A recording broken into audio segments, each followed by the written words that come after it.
Good morning guys. આજે તો આપણે સવારમાં નીકળી ગયા છીએ ક્યાંક રખડવા જવા માટે. એન્ડિંગમાં જોજો આપણે ક્યાં જઈએ છીએ. એ લ્યો ફોન પડી ગયો.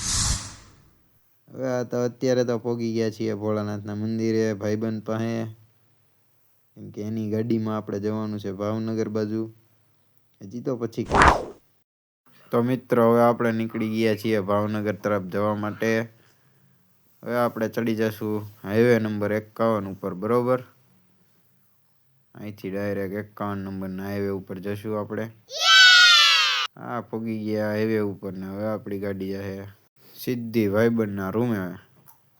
એ પેલા થોડાક બ્રેક આવશે.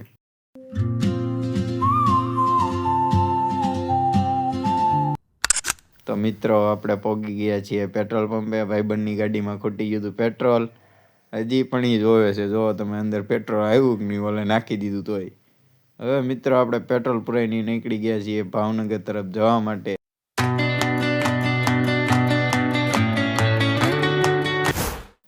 તો મિત્રો હવે આપણે પહોંચી ગયા છીએ હોટલ શિવમાં ચા પીવા માટે, બરોબર. હવે અમે ચા પીવા, હવે આપણે નીકળી ગયા છીએ પાછા ભાવનગર તરફ જવા માટે.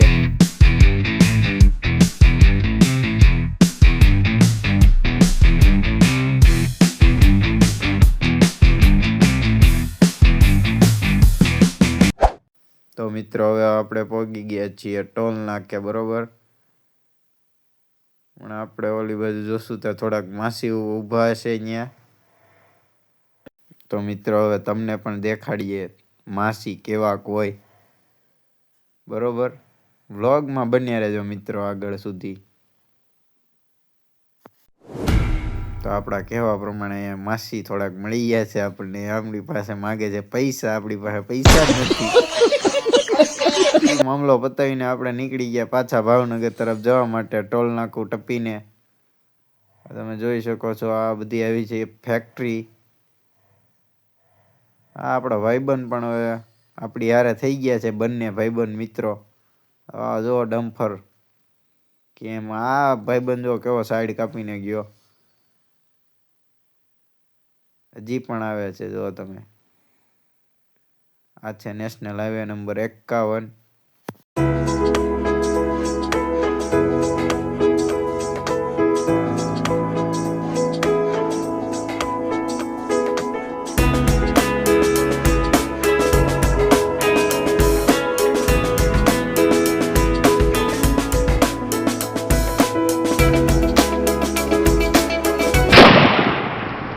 ફાઇનલી મિત્રો આપણે પહોંચી ગયા છીએ ભાવનગર અને આપણે જઈએ છીએ અત્યારે ભાઈબંધના રૂમે તેને લેવા માટે, કેમ કે એને પણ પતંગને ફિરકી લેવાની હતી. મારે તો અત્યારે જવાનું છે બહાર. આ બધા મને મૂકવા આવશે ઠેઠ બસ સ્ટેન્ડ સુધી. તો મિત્રો આપણે પહોંચી ગયા છીએ શીતળામાં ચોકે અને ત્યાંથી આપણે જશું ભાઈબંધના રૂમે, બરોબર. તમે વ્લોગમાં બને રહેજો, ત્યાં જઈને પણ કરવાની છે મસ્તી. હવે મિત્રો આપણે પહોંચી ગયા છીએ ભાઈબંધના રૂમે અને ઓલો ચાંદલાવાળાને આપણે લેવા આવ્યા છીએ, બરોબર. આ જો આઈફોનમાં કોકની હાથે વાત કરે છે.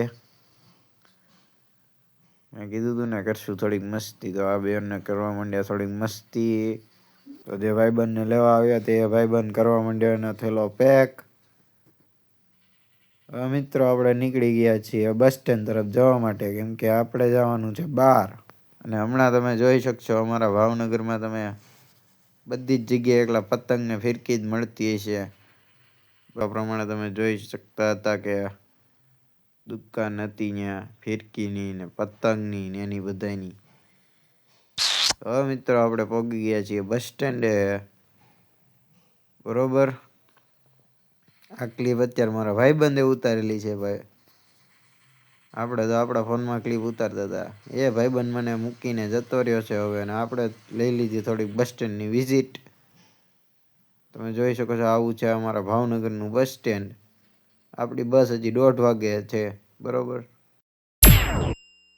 તો મિત્રો હવે આપણે 1:30 વાગી ગયા છે અને આપણી બસ આવી ગઈ છે. તો આપણે નીકળી ગયા છીએ બસમાં. હવે હું તમને એન્ડિંગમાં જણાવીશ આપણે કઈ બસ જઈએ છીએ. આ બધું કયા રસ્તે આવે જરાક કોમેન્ટમાં જણાવી દેજો, બરોબર? તમને કોઈને ખ્યાલ હોય તો. નકર આપણે એન્ડિંગમાં જણાવવાના જ છીએ. આપણે પોગી ગયા છીએ જ્યાં જવાનું હતું ત્યાં. આપણે અત્યારે પોગી ગયા છીએ માણેકવાડા મહિપતસિંહ જાડેજાના ગામમાં. આપણે જવાનું પણ તેમના જ ઘરે છે. તો મિત્રો જોઈ શકો છો, આવું છે માણેકવાડા ગામ. ન જોયું હોય તો જોઈ લેજો, પછી કોમેન્ટ કરજો. આ જ છે મારા ફુવા સાહેબનું ફાર્મ હાઉસ. મહિપતસિંહ જાડેજા પોતે, એમનું જ છે આ બધું. તમે જોઈ શકો છો સામે છે ગાયનો તબેલો. આ છે ઘર એમનું, જે વાડીમાં છે ટૂંકમાં તે. તો આજનો મિની વ્લોગ અહીંયા જ પૂરો કરીએ છીએ. જય દ્વારકાધીશ.